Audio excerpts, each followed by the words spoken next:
믿음의 조상 아브라함의 삶을 보면 이 물음에 대한 답을 찾을 수가 있습니다. 아브라함의 시대는 바벨탑 사건 바로 이후의 시대입니다. 바벨탑 사건을 배경으로 하고 있습니다.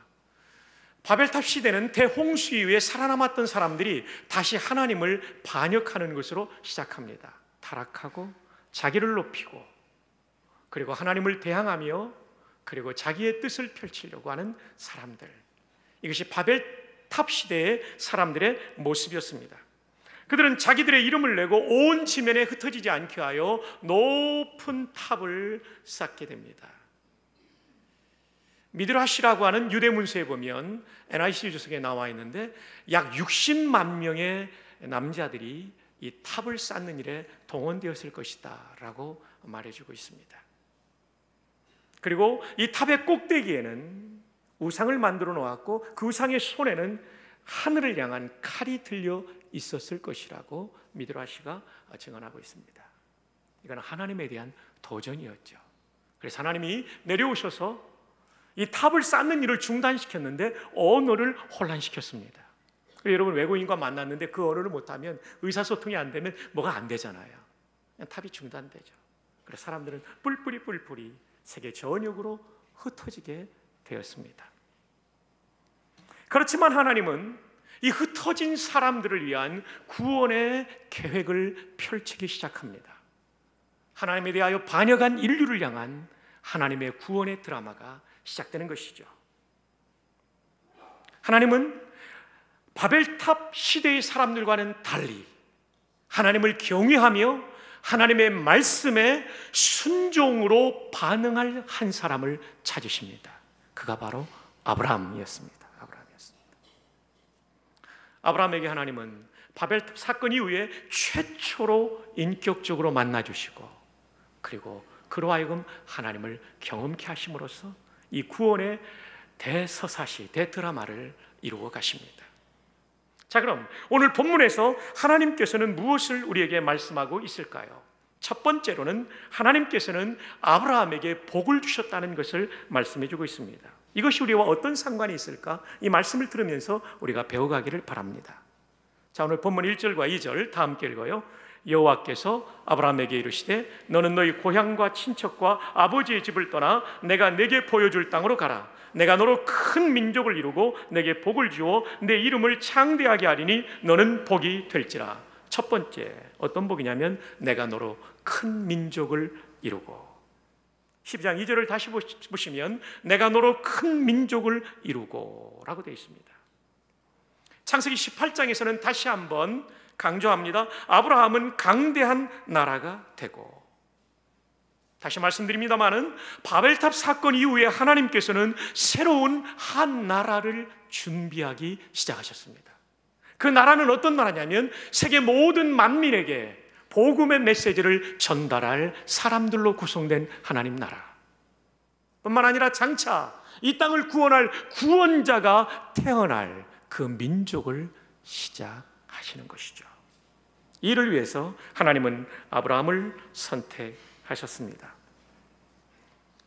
이것은 1차적으로는 히브리 민족을 말하지만 2차적으로는 아브라함의 언약 안에 들어와 있는 모든 하나님의 백성들, 혈통적으로는 유대인이 아니라 할지라도 예수 그리스도를 믿음으로 말미암아 아브라함과 함께 믿음의 가족이 된 사람들은 이 커다란 민족, 하나님이 세우시는 그 민족에 들어가게 되는 것입니다. 두 번째 복은 내게 복을 준다는 것입니다. 그야말로 12장 2절에 내게 복을 주어. 여러분, 하나님이 주시는 복의 의미를 우리가 잘 알아야 됩니다.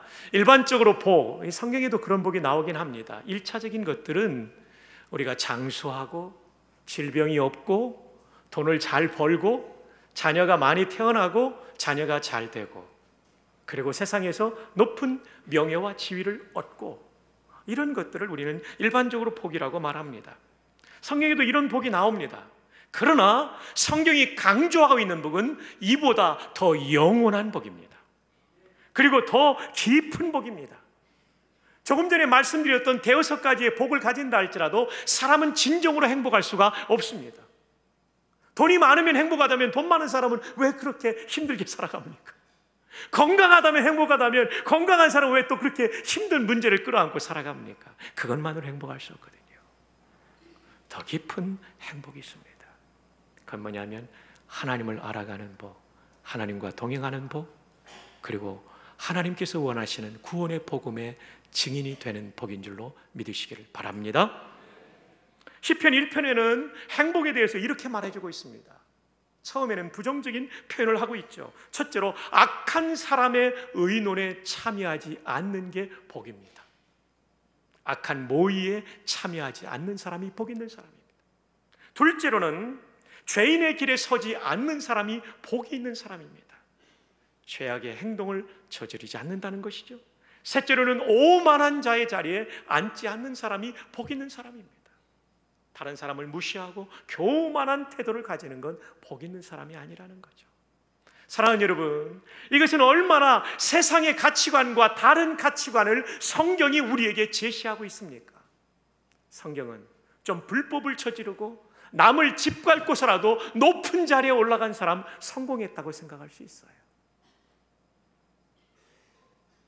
그리고 돈을 버는 것, 저울의 그람수를 줄이고 주유소의 주유기를 조작해서라도 조금이라도 돈을 더 버는 것이 성공이라고 생각하는 시대를 살아가고 있어요. 그러나 성경은 절대로 그렇게 말하지 않습니다. 그렇게 해서 번 돈은 불의한 재물일 뿐이지 행복에 도움이 되지 않는다는 것이죠. 그렇게 해서 올라간 자리는 세상 사람들이 볼 때는 출세했다고 말할지 모르지만 하나님이 인정하실 때 그가 성공한 사람이라고 말하지는 않습니다. 내가 남보다 더 가진 것 때문에 교만한 사람, 그 사람을 성경이 말하는 행복한 사람이라고 성경은 말하지 않습니다. 진짜 행복한 사람은 악한 일의 모의에 동참하지 않고 죄인의 길에 서지 않고 그리고 교만한 자의 자리에 앉지 않습니다. 여기까지가 부정적인 의미에서의 행복의 조건을 말씀한다면 이제 긍정적으로 말합니다. 그것은 여호와의 율법 곧 하나님의 말씀을 주야로 묵상하며 그 말씀대로 사는 사람, 이 사람이 진정한 행복자입니다. 우리 모든 믿음의 가족들이 이런 행복한 사람들 되기를 주님의 이름으로 축복합니다. 하나님이 내 마음에 두신 그 기쁨이 충만하기를 주님의 이름으로 축복합니다. 아브라함에게 이 복과 더불어 세계 모든 민족에게 복음을 전하는 복을 주시는 것입니다. 셋째로 내 이름을 창대케 해준다라고 되어 있습니다. 2절에 보면 내 이름을 창대하게 하리니, 아브라함의 자손이 많아질 뿐만 아니라 민족이 커다랗게 될 뿐만 아니라 그의 이름이 유명해질 것이라고 말합니다. 그런데 이것은 바로 앞장에 나오는 바벨탑 사건과 아주 대조를 이루고 있습니다. 바벨탑을 지은 사람들은 자, 우리가 탑을 쌓아서 우리의 이름을 내자. 우리가 이렇게 엄청난 탑을 쌓았단 말이지. 우리가 이렇게 대단한 사람이단 말이지. 자기들의 이름을 바벨탑을 통해서 드러내려고 했죠. 그러나 아브라함의 경우는 달랐습니다. 하나님이 그의 이름을 창대케 해주는 것입니다. 위대하게 해주는 거예요. 여기에 대해서 빅터 해밀턴이라는 신학자는 이렇게 해석을 해놓았습니다. 바벨탑을 쌓은 자들이 자기들의 이름을 내기 위하여 공격적인 것과 아브라함의 수동적인 것이 비교가 된다. 정말 대단한 차이죠.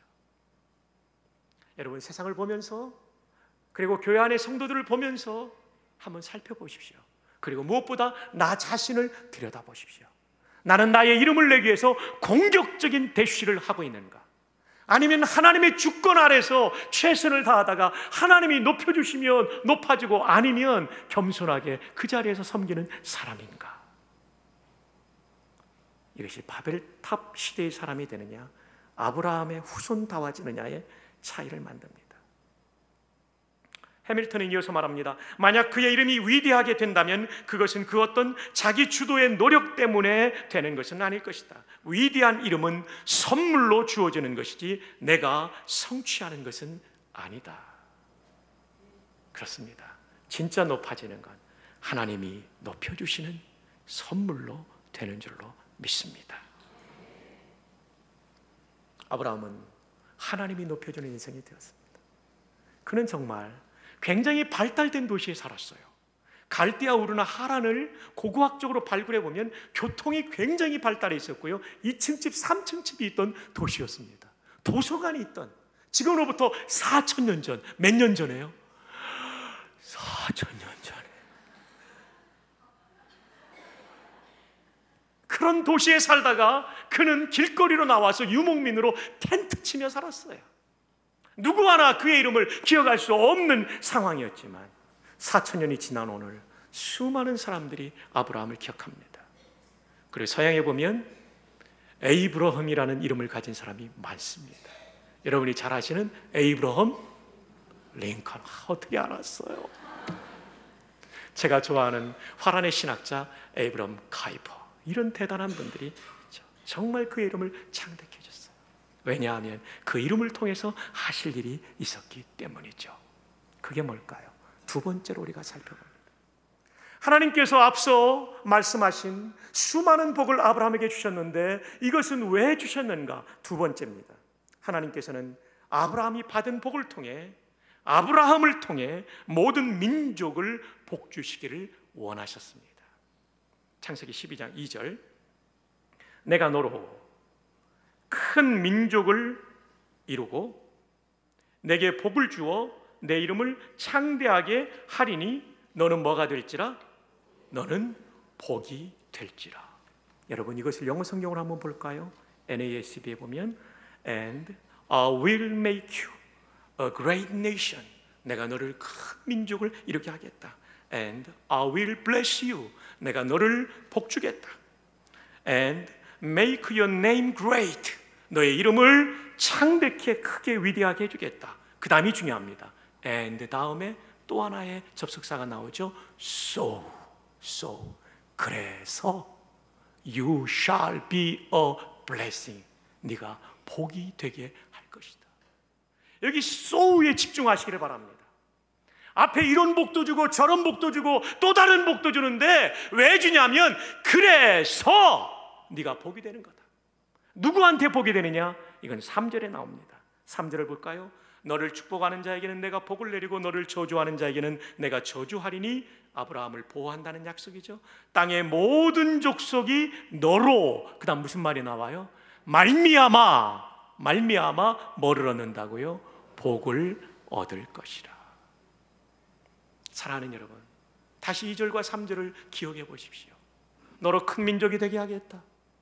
너의 이름을 창대케 해주겠다. 이런 수많은 복을 약속하셨는데 그래서 뭐 하냐는 거예요. 너 혼자 잘 먹고 잘 살아라. 네 아들과 딸하고 행복하게 천년만년 살아라. 사실 살지도 못하죠. 천년만년, 100년도 못 살고 가죠. 그게 아니라는 거예요. 그래서 네가 복이 되는데 누구한테 복이 되냐면 세상의 모든 민족에게 네가 복이 되기를 바란다. 너로 말미암아 세상 모든 민족이 복받기를 바란다. 이것이 아브라함이 이 땅에서 살아야 했던 이유였습니다. 여기에 대해서 해밀턴은 이렇게 설명하고 있습니다. 이제까지의 복의 내용보다 더 중요한 진술이며 2절과 3절이요, 적어도 중심축이 되는 것이다. 하나님의 복은 아브라함에게만 전부 주어진 것이 아니다. 오히려 아브라함은 복을 받는 사람 그 이상이 되어야만 했다. 아브라함은 하나님의 복을 담는 그릇, 리셉터클이고 그 복을 전하는 그릇이면서 그 복을 전하는 전달자이다. 트랜스미터이다. 자, 근데 또 하나 우리가 깊이 묵상해야 될 것은 아브라함은 먼 훗날 오실 예수님을 통하여 만민에게 복을 전하는 사람, 복음을 전하는 사람이 되었을 뿐만 아니라 자기 당대에도 구원을 위한, 이웃의 구원을 위한 전도자의 사명을 다했습니다. 목사님, 그게 어디 나와요? 창세기 17장부터 나옵니다. 2절에 보면 너희의 대대로 모든 남자는 집에서 난 자나 또는 너희 자손이 아니라 누구에게서? 이방 사람에게서 돈으로 산 자를 막론하고 난 지 8일 만에 뭐를 받는다고요? 할례. 이 신약에는 세례인데요, 구약에는 할례, 남성들이 생식기에 지금의 포경수술 같은 걸 통해서 언약의 백성들은 성적인 행동을 함부로 해서는 안 된다는 것을 보여주고 있죠. 13절, 너희 집에서 난 자든지 너희 돈으로 산 자든지 할례를 받아야 하리니 이에 내 언약이 너희 살에 있어 영원한 언약이 되려니와. 아브라함과 그의 아들만이 아니라요, 이방인도 할례 받게 하셨어요. 이방인도 구원하기를 원하신 하나님의 뜻이죠. 이 뜻에 따라 아브라함이 그들을 종용해서 할례 받게 합니다. 신약의 말로 하면 전도한 거죠. 창세기 17장 26절에 그날에, 하나님께서 할례 받으라고 하신 그날에 아브라함과 그 아들 이스마엘이 할례를 받았고 그 집의 모든 남자 곧 집에서 태어난 자와 돈으로 누구에게서? 이방 사람에게서 사온 자가 다 그와 함께 뭐를 받았다고요? 할례를 받았더라. 맞습니다. 그의 집에 거하는, 우리가 말하는 오이코스, 나의 관계의 망 안에 있는 그 사람들이 다 할례를 받았다. 이것은 전도했다는 뜻이죠. 얼마나 많은 사람이 할례를 받았을까요? 이것을 우리가 추론할 수가 있습니다. 지금 창세기 17장에 할례를 받으라는 명령을 받고 할례를 집안의 남자들이 다 받았어요. 이 17장 앞에 보면 16장이 있고 16장 앞에 보면 몇 장이 있죠? 15장이 있고 15장 앞에 보면 몇 장이 있죠? 14장. 14장에 보면 이런 사건이 있습니다. 전쟁이 일어나가지고 조카 롯이 끌려가 버렸어요. 그래서 이 조카를 구출하기 위한 군사작전을 아브라함이 감행합니다. 자, 창세기 14장 14절입니다. 아브라함이 그의 조카가 사로잡혔음을 듣고 집에서 길리고 훈련된 자 몇 명이요? 318명을 거느리고 단까지 쫓아가서. 여기서 주목하실 것은 아브라함의 집에는 군인들이 있었습니다. 개인의 병사, 곧 사병이 있었습니다. 집에서 길리고 훈련된 자니까 상당 기간 아브라함과 함께 있었던 개인의 군인들이었습니다. 그리고 이들과 함께 나가서 조카를 구출해오는 전투력도 있던 장정들이었습니다. 이 사건이 14장에 있었고 몇 장 건너 17장에 할례를 받았다면 이 318명도 할례를 받았다고 우리가 짐작할 수 있습니다. 아브라함은 자기의 영향력 안에 있는 사람들의 구원을 위해서 전도하는 사람이었다는 것을 알 수가 있습니다. 믿으시면 아멘. 자, 그런데 아브라함이 전도한 열매 중에 또 하나가 그의 늙은 종이었습니다. 이삭을 장가 보내기 위해서 고향에 며느리감을 구하러 갔을 때 이 사명을 띠고 갔던 늙은 종, 그의 모습을 보십시오. 아브라함의 아들도 아니니까 아마도 이 사람은 이방인이었을 거예요. 근데 이 이방인의 기도하는 모습을 보십시오. 그리고 간증하는 모습을 보십시오. 창세기 24장 26절에 이에 그 사람이 머리를 숙여 여호와께 경배하고 이르되 나의 주인 아브라함의 하나님 여호와를 찬송하나이다. 나의 주인에게 주의 사랑과 성실을 그치지 아니하셨사오며 여호와께서 길에서 누구를? 나를 인도하사 내 주인의 동생 집에 어떻게 해요? 이르게 하셨나이다. 정말 놀라운 일이죠. 하나님을 알지 못하던 사람이 아브라함 다음에 하나님을 알게 되었고, 그리고 그가 임무 수행을 위해서 기도하는 사람이 되었고, 그리고 하나님의 인도를 받게 되었고, 그리고 라반의 집에 와가지고 자신의 이야기를 간증으로 털어놓는 사람이 되었다는 것은 이 사람이 신앙이 상당히 성숙했다는 뜻입니다. 아브라함은 전도할 뿐만 아니라 사람을 양육한 사람이었다고 우리가 추론, 아날로기아를 해볼 수가 있습니다. 아브라함은 장차 태어나실 예수 그리스도를 통하여 세상 모든 민족에게 그로 말미암아 복을 전할 뿐만 아니라 자기가 살아갔던 당대에도 전도하는 사람이었습니다.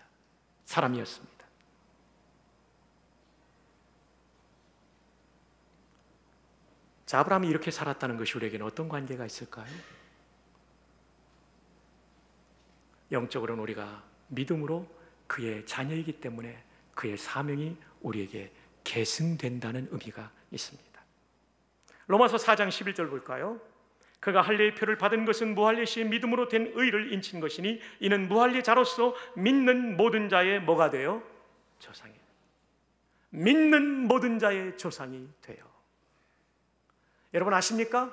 저 여러분이 육신적으로는 한국인 아버지 어머니를 모시고 있지만 영적으로는 아브라함이 우리의 믿음의 조상입니다. 한번 따라합시다. 나는 믿음으로 아브라함을 조상으로 모시게 되었습니다. 오늘 강론의 제목이 뭡니까? 우리는 무엇을 위해서 살아야 하는가? 성경은 말합니다. 세상 모든 민족이 나를 통하여 구원받기 위해서 사는 거예요. 그래서 미혼의 우리 여자 선교사님들이 정말 이 복음을 위해서 자신을 드리잖아요. 이현 선교사님 저보다 누님이신데 너무 감사합니다. 정민 선교사님 저보다 동생이신데 너무 감사합니다. 얼마나 귀해요. 우리 또 박선교사님 너무 감사해요. 정말 이 복음. 그러니까 나로 말미암아 국내 전도가 이루어져야 되고 세계 선교가 이루어져야 돼요. 선교사님들이 이렇게 오시면 외롭게 지내지 않으시도록 여러분 좀 전화 좀 하시고 만나서 이렇게 식사 대접도 하시고 그러면 참 좋을 것 같아요. 아멘. 아멘이 다 죽어간다는 사실을 아십니까? 아멘. 세계 선교 우리 동참하는 거예요. 격려받고 힘없고 가서 또 복음 전하니까. 또 민간인 전도도 하고 군인 전도도 하고 너무나 중요하죠. 우리 교회는 오이코스 전도를 합니다. 오이코스는 헬라 말로 가족이라는 뜻입니다. 친가족이 아니라도 내 가까이 있는 사람을 우리가 전도 대상자로 삼는 전도의 방식이죠. 왜냐하면 현대에는요 노방 전도도 필요하고 하나님이 쓰시지만은 더 효과적인 것이 1대1의 관계를 통한 전도입니다. 아브라함이 그랬던 것처럼 우리의 관계 전도가 살아나야 되는 것이죠. 1년 동안 기도하신 이 여러분의 전도 대상자, 또 못한 분들이 있다면 지금부터 다시 시작해서 그분들이 10월에 중순에 우리 교회에 나오셔서 복음 듣고 구원받는 놀라운 일이 일어나기를 주님의 이름으로 축복합니다. 이것이 우리가 살아야 될 이유고 우리의 신앙의 본질입니다. 6.25 전쟁이 한창이던 1952년 3월 22일 사건입니다. 2012년 12월 30일 국민일보에 실린 기사를 제가 스크랩했습니다. 1952년 3월 22일 출격 명령을 받고 미군 편대가 출격을 하게 됩니다. 그리고 폭격 임무를 수행하던 중에 지상에 있는 북한군의 대공포를 맞고 한 전투기 조종사가 심각한 부상을 입게 됩니다. 대공포에 이 조종사들이 탈 때 이렇게 커버를 여는 것을 캐나피라고 하는데 캐나피가 날아가 버렸어요. 이 조종사 케네스 쉐크터의 눈에는 총상을 입어서 피가 막 철철 흐르고 있었고 이 피가 목구멍을 타고 흐르는 상황이었습니다. 아무것도 보이지 않는 상황이었습니다. 이 케네스 쉐크터는 더 이상 살 소망이 없는 상황이었습니다. 그런데 참 감사하게도 편대원이었던 또 한 사람의 조종사 하워드 테이어라는 조종사가 7m 거리에서 전투기를 조종하면서 무전으로 알려줍니다. 침착해라. 살아 돌아갈 수 있다. 우리가 돌아갈 비행장을 알아보니까 거리가 너무 멀다. 저 동해상에 떠있는 항공모함으로 착륙한다. 좌연으로 고도를 낮춰라. 그러면서 안내하는 거예요. 드디어 저 멀리 항공모함이 보이기 시작했습니다. 고도를 좀 더 낮춰라. 지금 너의 고도가 50피트다. 그리고 활주로가 100야드에 다가와 있다. 고도를 좀 더 낮춰라. 20m다. 됐다. 근데 착륙 기어를 꺼내야 되는데 바퀴가 나오지 않아요. 할 수 없이 동체 착륙을 합니다. 벨리 랜딩을 하는 거예요. 근데 친구인 하워드 테이어가 안내해 주는 대로 착륙을 하면서 그 어려운 항공모함의 착륙이, 그것도 동체 착륙이 성공합니다. 그래서 케네스 쉐크터는 살게 되었습니다. 이 감동적인 이야기를 말이죠 1954년도에 영화로 만들었습니다. 영화를 다 보여드리고 싶지만 시간이 없기 때문에 포스터만 보여드리도록 하겠습니다. 그리고 무사히 착륙한 다음에 케네스와 하워드가 함께 기뻐하는 모습을 사진으로 담은 것을 보여드리겠습니다. 두 사람이 함께 기뻐하는 모습입니다. 사랑하는 여러분, 한번 생각해 보십시오.